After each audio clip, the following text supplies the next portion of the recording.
You're listening to WRUU-LP, Savannah, Georgia, 107.5 FM, WRUU.org. We are Savannah Soundings, community radio with global soul. Check, check, 1, 2.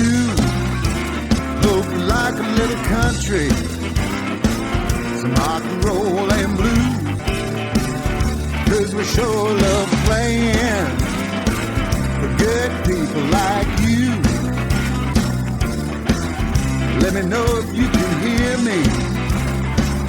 Check, check, 1, 2. Welcome to Music Local and Sustainable, the radio show that features discussions with and the music of local musicians. I am your host, Dave Lake. Tonight we are with Sarah Poole, local singer-songwriter. Welcome, Sarah Poole. Thank you. Tell me a little bit about your musical journey to this point. I started, I guess, around 11 on my actual journey. My dad gave me the CD Pieces of You, which is Jewel's first album, and I was just super obsessed with it. And I decided that I wanted to learn how to play the guitar and start writing my own songs, so I saved up my allowance for about a year, and I got a guitar and I learned to play. And it's really funny because, you know, kids wanting things, you tend to be like, yeah, you're going to play with that for like a week and it's going to sit in the corner and get dust. But no, I taught myself to play. I got a book and everything and tried to figure out stuff on the internet and started gigging eventually. Yeah. You're 11. At the time I was. Now yes. At 11 you got your guitar and you started playing, started practicing, you bought some books to learn how to do chords and went to some internet sites to learn to do chords. Yes. When I was about 15 or 16, I was in the mall with some friends, and the whole point we went was to find one of those little photo booths where you can take the little strip photos. And we ended up walking around, and we never went. And we're like, wait, that was the whole point we came. So we walked back into the mall, and Ginger Fawcett, who's a local musician, she's the head lead singer for Liquid Ginger, she was doing a program called Sing Savannah. She was just starting it, and she was passing out flyers to people in the mall. And I grabbed one and I took it home. I was like, this actually looks really cool. She had sort of a meet and greet over at the Hyatt and we met and I was like, I think I really do want to do this. And she mentored girls in the community as far as performing and songwriting. And it was through her that I actually got my first couple gigs in Savannah. She helped me network with some people and kind of get started on my first couple shows. I got to do the Chili Bowl, which she used to do. Boys versus Men were down here and we opened for them and just kind of stuff like that. And it just kind of snowballed. And here I am 5 years later, gigging all on my own. Now you gig around town. Mm-hmm. You write original songs. Yes. We live in a town that craves covers. Mm-hmm. So when you gig, what do you do in terms of doing your originals as well as covers? Well, the thing with the gig is that it's to help two people. It's helping me as a musician and an artist, but it's also helping that establishment. So they're hiring me to entertain their guests and make them stay, and I'm playing so that they like me and come see me again and go find me on the internet.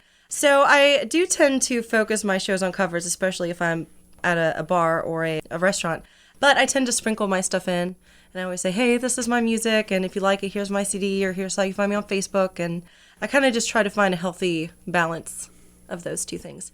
Unless I get to do a songwriter show, like I just did at the Trinity Sanctuary, which was awesome. Had some really cool talent. I love those. So, yeah. And you've done the Savannah Singer-Songwriter. Yeah. Yep, I did the Savannah Singer-Songwriter out on the Tybee Post Theater, and I did the one at the Johnny Harris before it got sadly demolished. And I've also done some singer-songwriter stuff up in South Carolina at the Roasting Room. So, yeah, starting to kind of get out and about. Now, with those, you do all originals. Yes. When you do covers, right now I have you singing the Jewel songbook. What else do you do? Well, as you know, Savannah is a very diverse population of people, especially because we have so many tourists. You never know where they're from. And we have all types of age groups. You have your 20-year-old military folks, and you have your middle-aged people, and you have your people hiding from northern cold coming down to see us. So I try to play everything. I play 90s, I play pop, I play rock, I play classic, I play country, just whatever I can tell that people are liking, and I try to kind of steer that way. And it just so happens I like almost everything anyway, so I enjoy it regardless. So it works out. It's fun. For those who aren't familiar with the business, how do you sing all those songs? I have awful memory when it comes to things like that. I actually went to college for music. I was a voice major, and part of the requirements as a voice major is that you have to perform so many songs as like a grade. It's basically your final test. And you have to sing all these songs and from memory, and most of them are in different languages, Italian and German and French and Latin and whatever else they want you to sing. Remembering that kind of stuff is just so hard for me. So not only now am I remembering lyrics, but I'm also remembering guitar chords and picking things and 3-4 hours worth of music. So generally I use an iPad. I'm so blown away when people just have all that music in their brain. Like my husband can do that. He just has hours of music in his brain all the time, anytime, like that. I'm not like that. So yeah, technology is my friend. So you can call the songs up on your iPad. Yeah, I have a playlist that I generally stick with. But if people request things, I can look it up and I can do my little spin on it real quick. When people request a song, is there any issue about the key you have to do it in and versus what the original was in? Yeah. And how do people react to that? Oh, I've never really had anybody react to me changing a key. I generally do like a little quick play of it and just kind of see how it feels, and then I'll just move it up or down. To your originals, one of my favorites, and my understanding is that it was written for one of your favorites, and that's Darling. Yes. Tell us a little bit about that song. I wrote that before I recorded in Nashville. I was offered an opportunity to record down there. So I kind of finished some songs I've been working on as I was waiting for my Kickstarter to go through. And I was just thinking, about past relationships or interests and things, and how all the ones that fail kind of leave you with this baggage and this feeling of maybe there's something wrong with me. Kind of hold on to those feelings, and then just suddenly you're with the right person and all that goes away. And you just feel so free and elevated. And my husband, we just got married in December. He makes me feel like that. So that song was for him. And it actually is one of my favorite songs too. And the recorded version has a cello. It's just guitar and cello.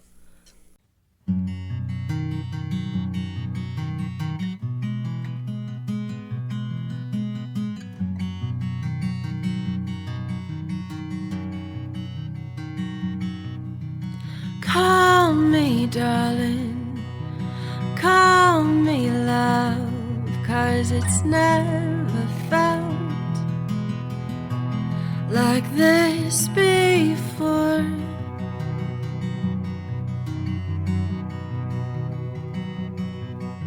If you could see the spark you sparked in me, you would think I would catch on fire.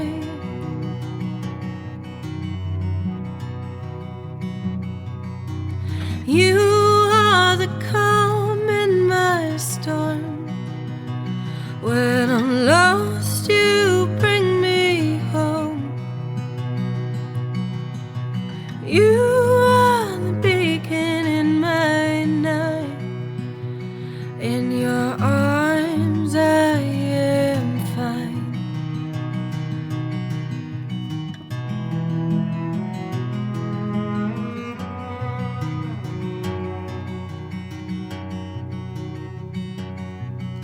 Still my heart and hold my hand before I fly. I fly away.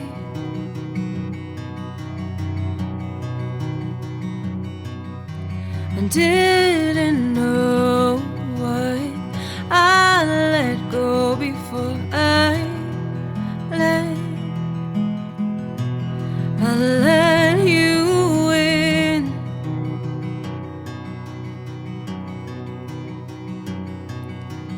You are the calm in my storm.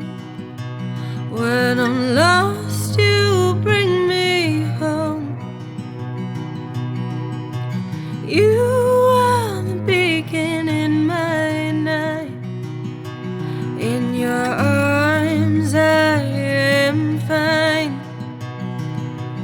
In your arms I am fine.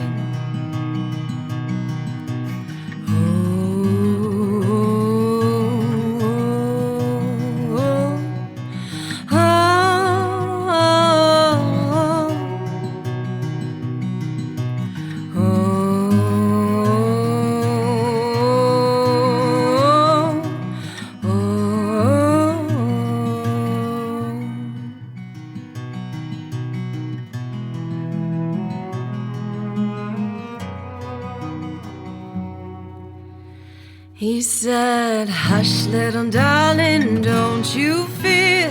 Hush, little darling, I'm right here. Hush, little darling, it's in the past. I promise this will last.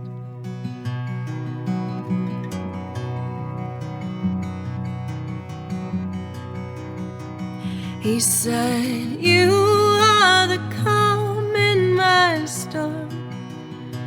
When I'm lost, you bring me home. You are the beacon in my night. In your arms I am fine. In your arms I am fine.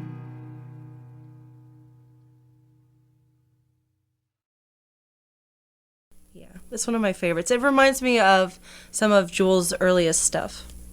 She has a song called Don't, what I call an Easter egg song because nobody knows what that song is. But it's very sweet and loving. And Now, when you write a song like that, do you start with the lyric? Do you start with the melody? the way I write tends to be all at the same time. So I'll kind of play things and sing over them until I like the way it sounds, and then I play with the words, and then I'll change the guitar, and then I'll change some more words, and I just kind of mold it all at the same time until I like what it's become. I'm starting to co-write more, mostly with my husband, and he is a much more accomplished guitar player than me. So he is writing these very cool, fancy rock-infused riffs and things, and I'm going back over them and kind of interpreting them and writing lyrics over it. So it's, for me, it's kind of this new experience. I'm really liking the shape the songs are taking with this approach. So I'm really excited for our upcoming project with my band Ember City. And I'm really excited for the music that we're going to create as a group with that approach. So your husband's also a musician. Yes. Which is funny because he was one of those kids who hated music growing up. Like, there are actually people out there who, like, don't like music at all. They, like, don't have any people that they like to listen to. And he was one of those kids who was like, whatever, it's okay. And then he got very into Metallica and wanted a guitar. And now he's one of those people who can listen to something and just play it. So it's funny how things work out. So he's been performing with me for about 3 years now. Started as just a couple songs in the show, and then it was a full set during the show, and then it was a full show duo, and now he's in my band. I just love how music evolves and projects change and shift. When you're writing a song, before you started getting the riffs from your husband and writing lyrics to that, would you sit down and write a song? Or would a riff come to your mind, or would some lyrics come to mind, or are you the type that today I'm going to write a song? There's no good answer for that because it's always different. Sometimes it is just a lyric kind of pops into my head. Sometimes it's I want to write a song today, but it doesn't happen. I'm listening to an audiobook right now called Big Magic by Gilbert, the same author who wrote Eat, Pray, Love. And it's a very hippy-dippy kind of approach, but in the book, it talks about how ideas kind of just float around in this, like, idea universe. And they just float around until they find a human person to, like, bring it to life, so to speak. Like a muse, you know, but backwards. And if the person takes the idea and brings it out, then that was the goal. But if that person doesn't use it, then it leaves the person and kind of floats around to somebody else. So it's just a really cool idea because listening to them, like, you know, it kind of does feel like that because sometimes an idea kind of just hits you. Yeah, let me write that. And some days nothing's there. So it just depends. But like I said, generally I just kind of start playing and the ideas just kind of happen all at the same time. Tonight we are with Sarah Poole. In Darling, you had an object of your affection, at which point you could compare that object of your affection, husband, well, soon-to-be husband, with previous experiences that you'd had with romance that didn't work out so well. What are some of the other stimuli that give rise to this muse? In general, I would say I'm a very empathetic person. I've always been very observant. I always spend more time focusing on how other people are reacting to things, like when I'm talking to them and all kinds of things. So for me, these songs are just experiences of life in general from other people or made up stories, you know, just potential things that could happen. You know, there's so many types of things to experience. Even if I haven't felt them, there are other people who have. And being empathetic, I can sort of imagine what it might be like to be in that position. And I just kind of write from that place. What are some of the environmental triggers? I mean, just people you see or people you interact with? I get triggered a lot through movies and actually through other music. Listening to other music tends to trigger things in me. That's one of the cool things about music is that even though an artist wrote it to help them through something or to explain something through their perspective, another listener might get something totally different. So for me, a lot of times listening to some of this music, like my 90s grunge music or my indie stuff now that I listen to, like Florence and the Machine, it kind of just makes you think of things and it just pops into your head and you just write it. I think that's part of the cool things of being a writer is that things just pop in your head and you just go put it on a piece of paper. It's really interesting how everybody has their own interpretation of a song. Yeah. I was talking to a songwriter a while back, and he was talking about one of his songs, which was about himself growing up and having a magnolia tree and playing in that tree and how that really meant much to him. And then he met his future wife, and the importance of that tree was transferred to the importance now of this new relationship. Yet, after a show, a person came up to him and was crying over this song. And the person that came up had said, yes, a dear friend of mine had fallen from him and died. Oh, wow. And so it brought back all these memories and it made me feel so whole. Wow. It's like, you never know how people are going to respond to songs. Exactly. The power of music. Exactly. I mean, people want to connect and they want to heal through music or art or other people. And, you know, just being able to put out music that could connect to people on any level is just so beautiful. Like, it's just so wonderful. I just love being a part of that. Now, the song Darling was from your Miles and Miles album.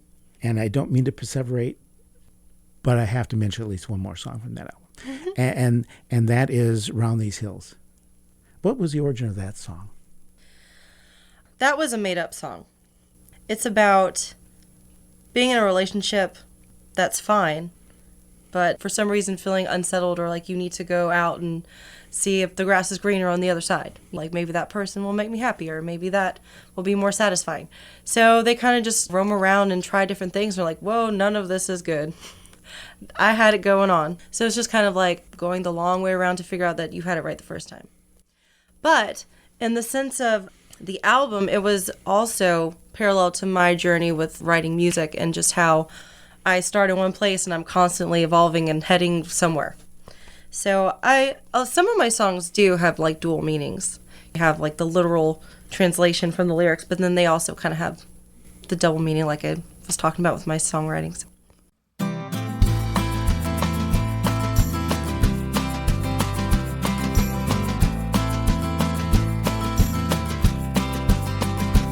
I've been round these godforsaken hills, trying out all life's glitter thrills, and I lost my way, trying to find my height. And all along it was you I saw.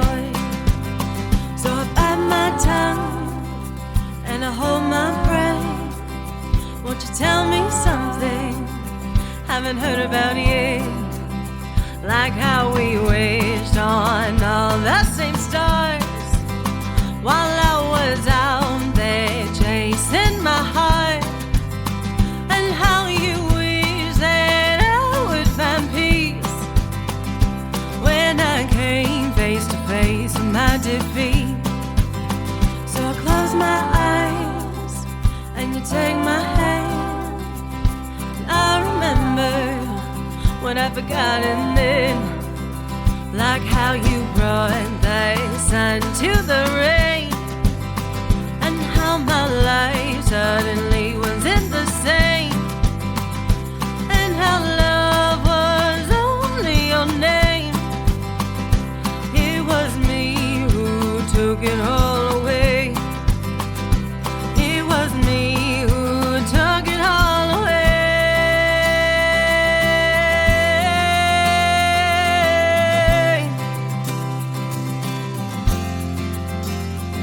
It's me who is to blame. Can you tell me if you might still feel the same? If after my mistakes your love remains, is there any chance that we can be saved?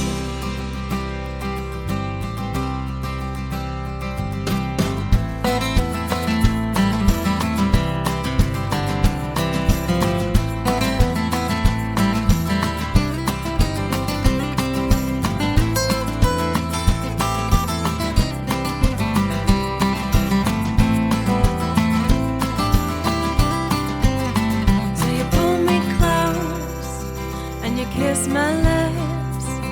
Say all I wanted, babe, was this.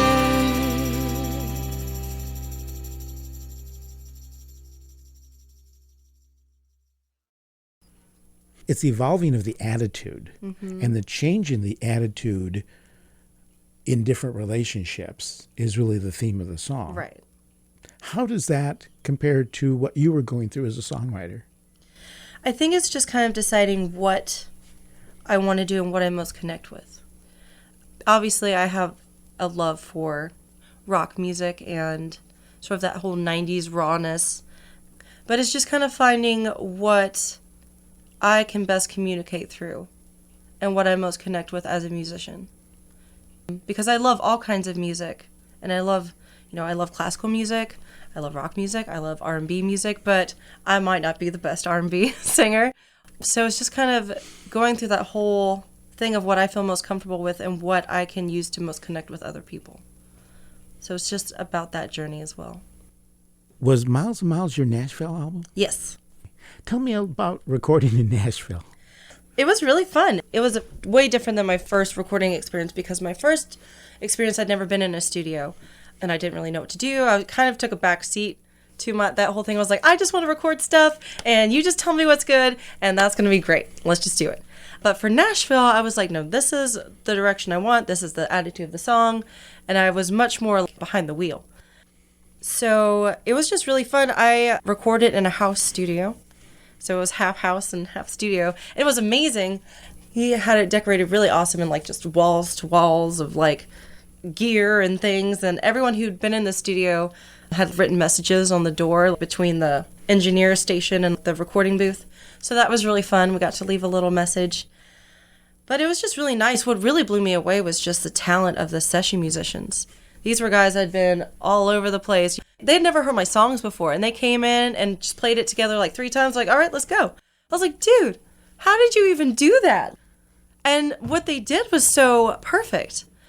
One thing about my first 2 EPs is that I was always under a time limit and a budget limit. So I would have these songs that were half created in my bedroom with my guitar, and I'd go in there and be like, all right, guys, let's get to writing because we got 3 days and I got 5 songs, go.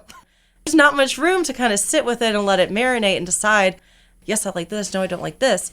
But for my next project, we're going to be able to go record and then go sit and then evaluate and really let it become what it's supposed to be. So I'm super excited for our next project, just so the music can breathe some before we bring it to everybody else. When you go to a studio in Nashville, you're working with a producer. Mm-hmm. You're working with the other musicians. You have an image in mind, the way you would like it to sound. Now, the orchestration, did you have that in mind? Did you have that in your ear, or was that suggested? How did you go about doing that? No, I knew what instruments I wanted, and I was very specific about. I was like, I want guitar and I want cello. I remember telling my dad about it. He was like, I don't know about that. I was like, no, it's going to be awesome. So, and it's one of his favorite songs now too. It's actually one of my mom's favorite songs that I've written. And yeah, I already knew what I wanted for each song. I knew that I wanted the mandolin and Round These Hills and Miles, and the guys just really kind of brought those instruments to life in more of a way than I could have imagined. So, like I said, for the next project, because I have an actual band and we already have our orchestration built in, the songs are going to be more created, but having a producer, an outside set of ears, I think it's just going to take everything to another level. It's going to be more personal and more authentic to who we are as musicians and our identity as a brand. So it's going to be good. But it sounds like, because you came with each song with a particular instrumentation in mind, those songs on Miles and Miles really reflect you, reflect your spirit and your essence. How can the new album be more so? Because I'll be part of all of the orchestration. Like I said, the guys were amazing and what they did was awesome, but there was no time to let it breathe. And while I love the album, even listening to it now, I'm like, there are things that I would change. Writing with the band and bringing my songs to my band, we can play it, they can play it, and it can kind of just fall into where it's supposed to fall. And I think in that sense, it would be truer to what I'm trying to say.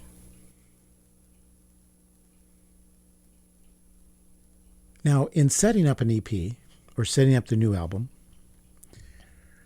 what goes through your mind in terms of song selection and, arranging the songs in both senses, both in the sense of the organization of the songs on the EP or on the album, as well as the arrangements that you do in the songs in terms of what style they reflect? The newest EP, we plan for it to have a more cohesive sound. My first two EPs were very experimental for me. If you listen to the first EP, Touch the Sun, you'll hear that there are some very pop-inspired songs, and then there's some folksy songs, and then there's kind of a rock-tinged song, and then you listen to Miles and Miles, and it's very folk-based, and then there's like two kind of rock-based songs. And this new EP is just going to be very alternative rock with more cohesive ideas. One thing I've been very into lately is concept albums. There have been a lot of artists, and their whole album is telling a story. Since Florence and the Machine just released a whole new album, and from start to finish, it's kind of her evolution through this horrendous breakup to the other side. And you have to listen to it in sequence to get what that story is. I want this next album to be more of that approach. For me, this next album is going to be more about the anxieties of breaking into the music scene. And not so many words, but there's so much to do, and you are constantly fighting with yourself. Am I good enough? Or are these people going to like it? Do I like it? So it's just kind of going through all of that and just those mindsets. So I'm excited. And so the songs will be sequenced, Yes. in a way to tell that story. Yes, we're going to start with an EP, but I'm hoping, depending on how everything goes, I'd eventually like to do a second half of that and eventually make it full length. But we're going to start with 4 songs. And will this tell half the story? Or Yeah. It will be half. Because, the story's not really finished yet. It's still going. I've only been with my band it'll be a year in October. So I feel like we've done a lot in a year. Just learning how to play together, and we got to play the Richmond Hill Seafood Festival. and just expanding. And we've finally reached a stage of comfort with each other and understanding that we can start writing. So it is a journey for us as a band and for me as an artist. So yeah, I think it would only make sense for it to tell half the story. You're listening to WRUULP, Savannah, Georgia, 107.5 FM, WRUU.org. We are Savannah Soundings, community radio with global soul. If you enjoy our programming on WRUULP, please support the station with a donation.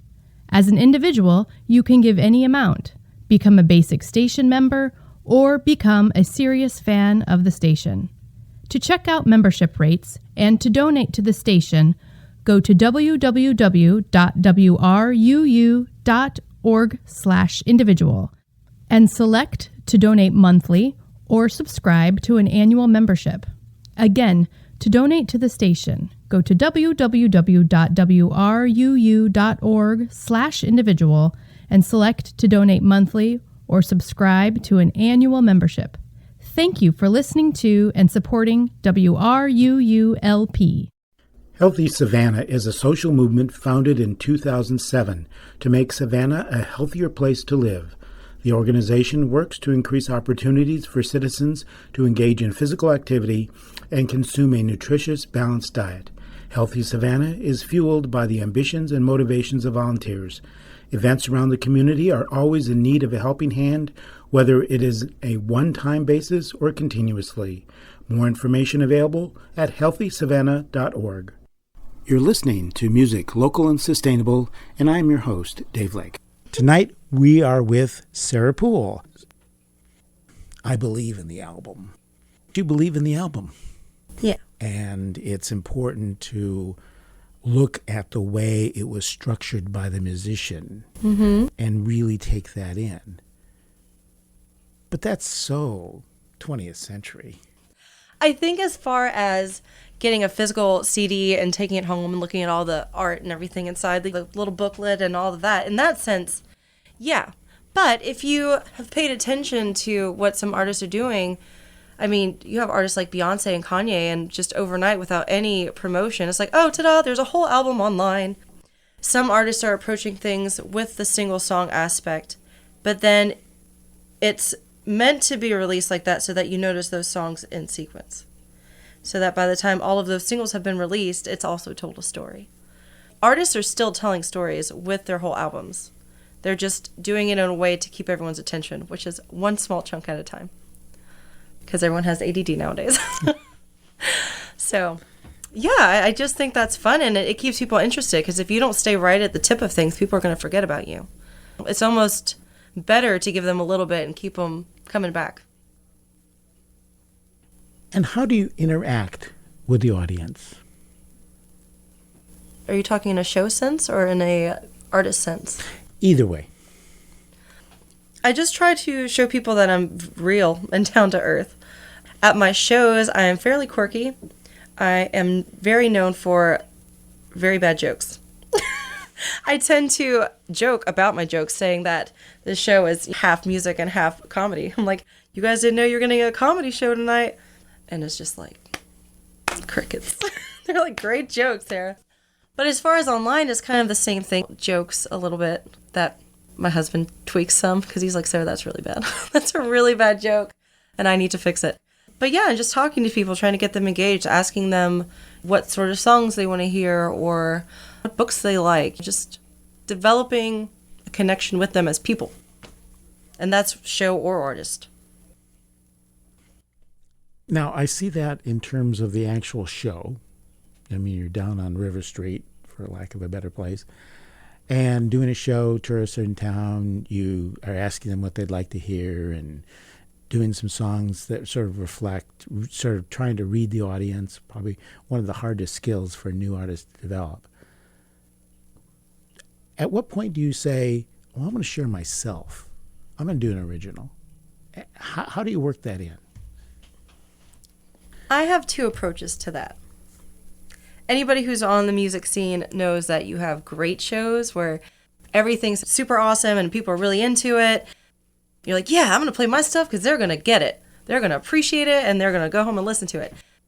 But But then you have some shows and you sound great, but for some reason things just aren't clicking. People are in their own world. They got relatives from out of town. They're focused at their own table.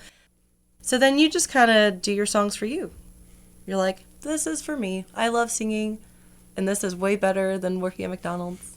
Unless you work, McDonald's is great. It's money. Do your jobs. So it just depends. Depends. Sometimes it's for me and sometimes it's for them. And what's the relative balance between your own music and covers that you do in a set? When I do live gigs, generally it's 99% covers. And I just kind of sprinkle my stuff in. Some shows more than others. Gigging as much as I have, you just kind of get a feel of what the audience is going to do. I mean, you can tell what audience is going to sing along to 500 miles and what audience is not. You just have to get a feel for it. Just like any good baker, like with a souffle, they just know when to pull it out of the oven. I mean, that's not something they can really teach in baking school. So you just get a feel for it. Back to your music. Let's talk a little bit about Touch the Sun. What's your favorite song from Touch the Sun? Probably Touch the Sun, which is the epitome of my feelings for wanting something you can't have, which in the sense of the song and the CD, it's about wanting to be a successful musician and just feeling like that's so hard because you're constantly just bumping around in the dark, trying to find the right people to help get you more publicity or more connections or find the song that connects with people that blows you up viral on YouTube or whatever. So yeah, that's my favorite song on there.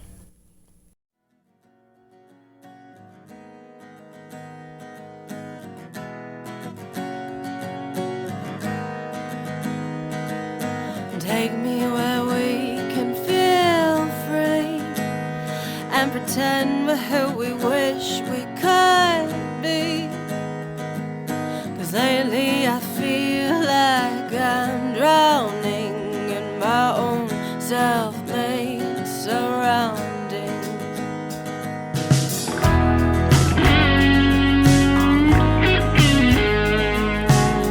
Sometimes this world's so big, so small. If only I were taller.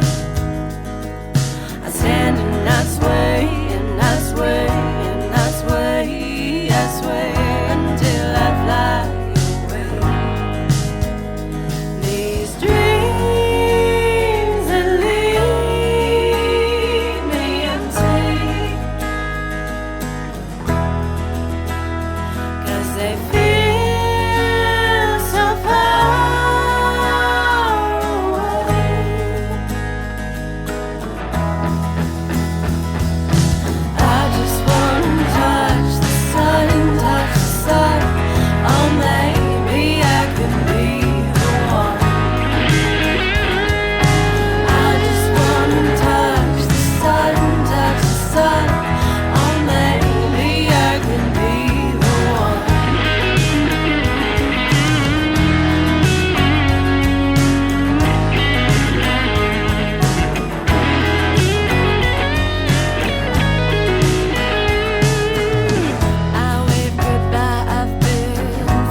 What was the origin of that song?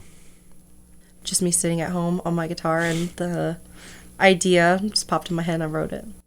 Most of my songs, when I write them, I'll start them, but it generally takes a while before I finish them. I'll kind of bounce between a couple songs until they are done. I know we're going to go back to the souffle, but how do you know when it's done? I don't know that it's ever really done. I think for me as an artist, there's always a little sense of discontent. But at the same time, once I've created it, it's not just up to me anymore. It's not just my feelings about the song, it's other people's interpretations. I kind of bring it up to my most peace level of contentment with it, and then I just have to give it up. What's funny is that as soon as I record my songs in the studio, like I almost never want to listen to them again. It's like I've done my part and like I'm done with it. So I'll play them over and over and over and over and over and listen to it nonstop, and as soon as I release it to everyone else, it's like it flew away. Bird's out the nest. Move on, little bird. And then I just get focused on my new project.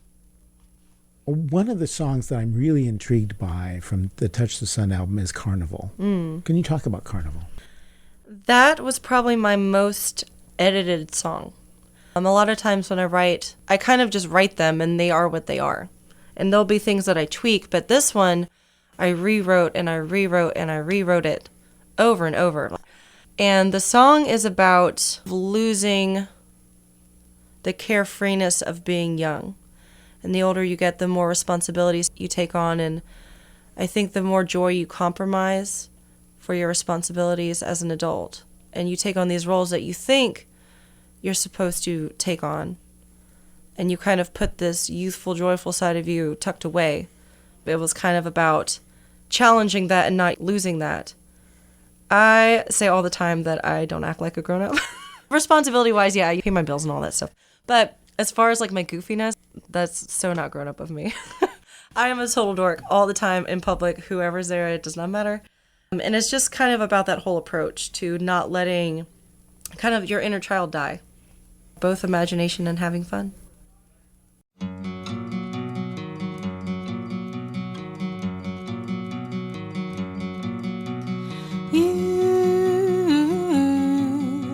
Standing behind you in the shape of a girl in a party dress. She's eating candy and her braided pigtails are a mess. Let's go riding on a Ferris wheel, high as the sky. We'll sit and laugh watching all the older people walk by.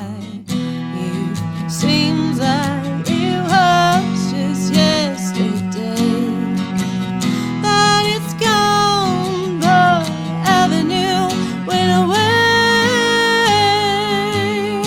Will you recognize her if she stood in front of you, looked a lot like you? Will you criticize her if she laughed and ran away?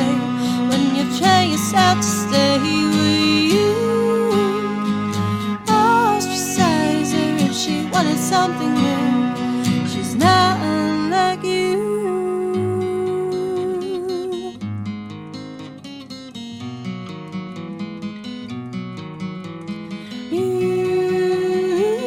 Youth walked on tight ropes and straddled dreams, all without a net. She walked away from the clowns beneath her silhouette. We went riding on a carousel, colored so bright that we sat and laughed watching all the youthful colored day. It seems like it was just yesterday, but it's gone. The avenue went away. Will you recognize her if she stood in front of you, looked a lot like you? Will you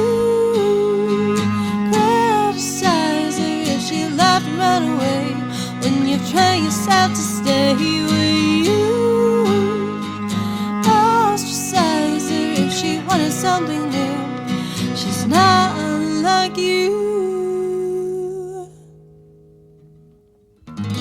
Sold your heart for a new way. Now you see everything in black and white. Your youth prematurely died, just like a rundown carnival ride. Will you recognize her if she stood in front of you? Looked a lot like you. Will you criticize her if she laughed and ran away? When you train yourself to stay with you. Ostracize her if she wanted something new.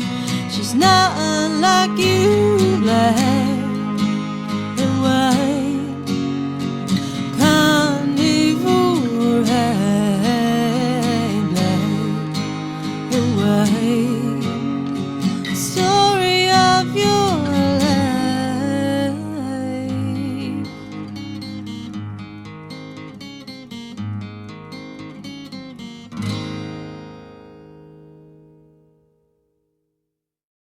For a long time, that was my mom's favorite song that I wrote.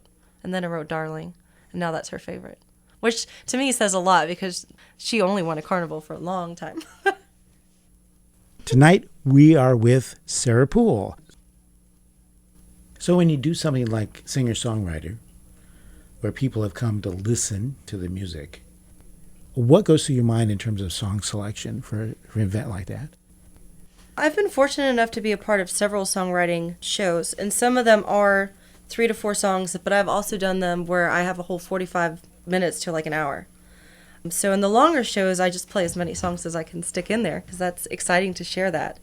When it is shorter, I guess it kind of just depends on the day because the way I'm feeling is what emotion I will most be able to have come through my singing. So I have some songs that are very folksy and light and some songs that are a little edgier and darker, and it just kind of depends.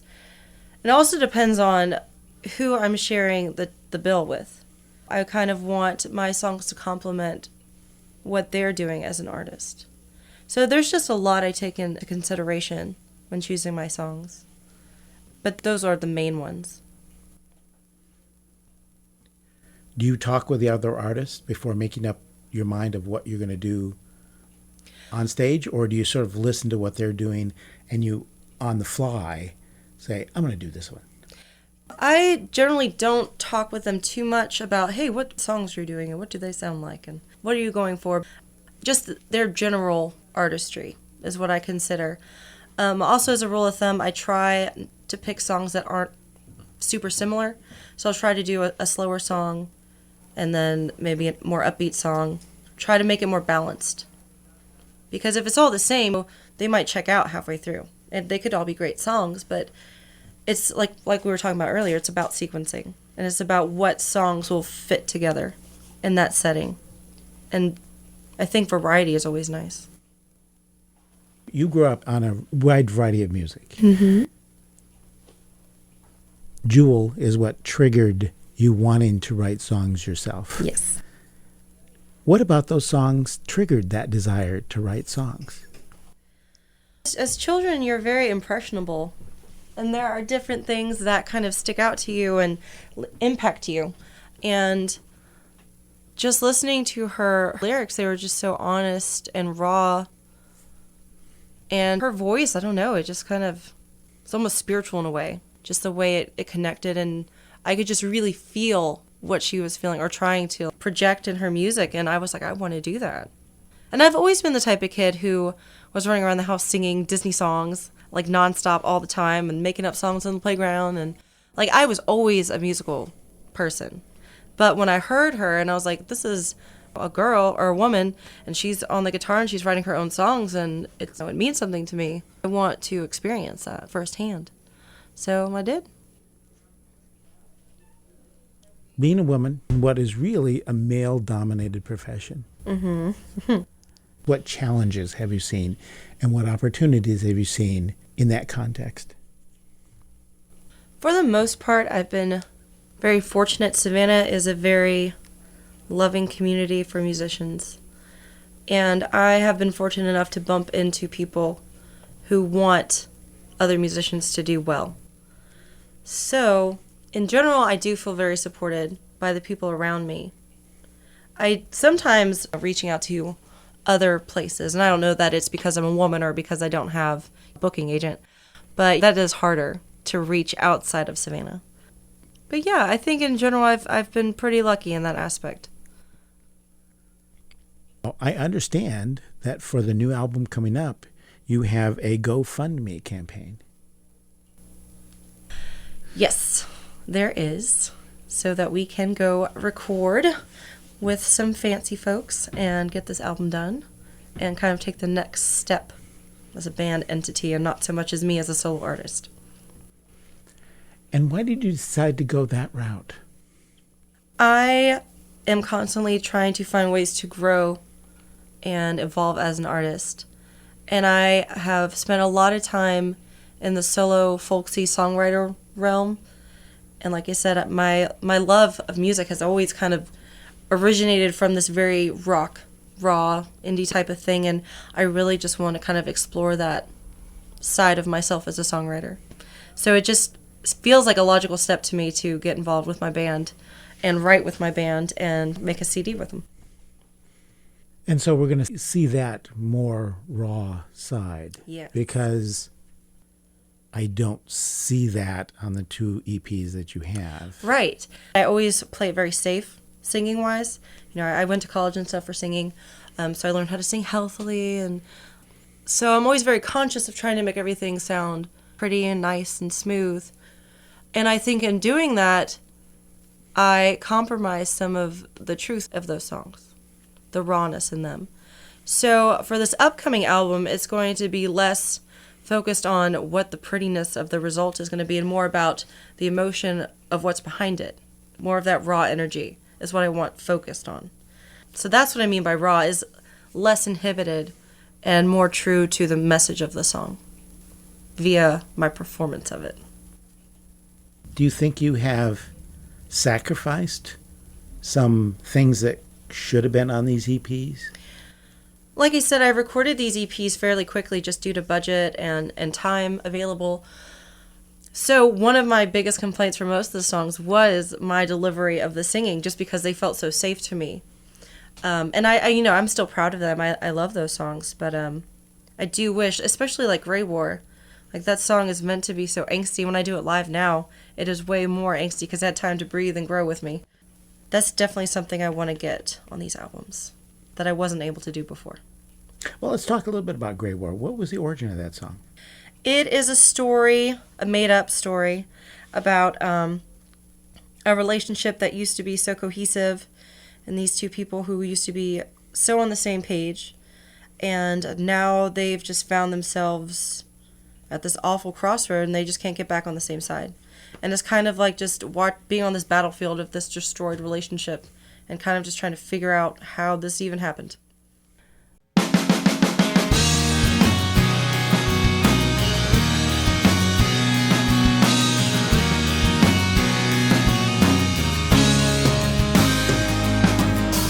You turned it inside out.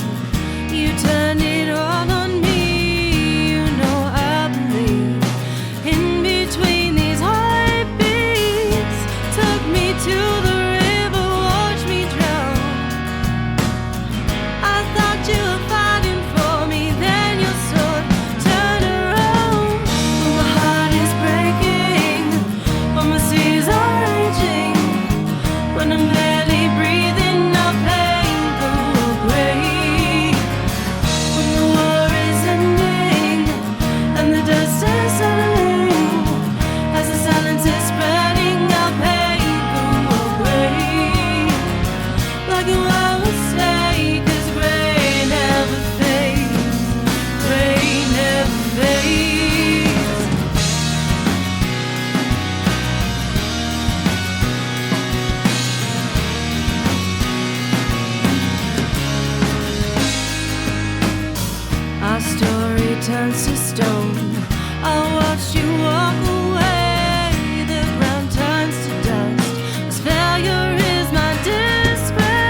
You left me standing here unholy and unclean.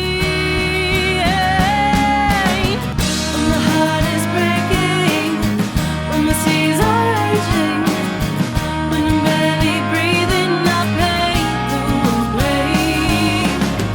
When the war is ending and the dust is settling, as the silence is spreading, I paint the way. Like you, I will stay, 'cause rain never fades, rain never fades,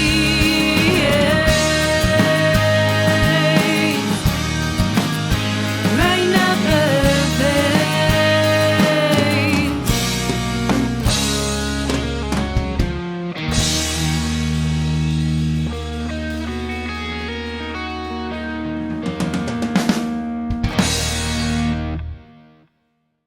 Tonight, we have had Sarah Poole in the studio, and I want to thank you so very much of spending your time coming in here and talking with us. Thank you so much for having me. It was so fun. This has been another edition of Music Local and Sustainable, and I've been your host, Dave Lake. Save this time for another show next week. Well, I know we ain't headed for the Hall of Fame. Gonna give it what we got, man, that ain't no shame. Let me know if you can hear me. Check, check, 1, 2. Let me know if you can hear me. Check, check, 1,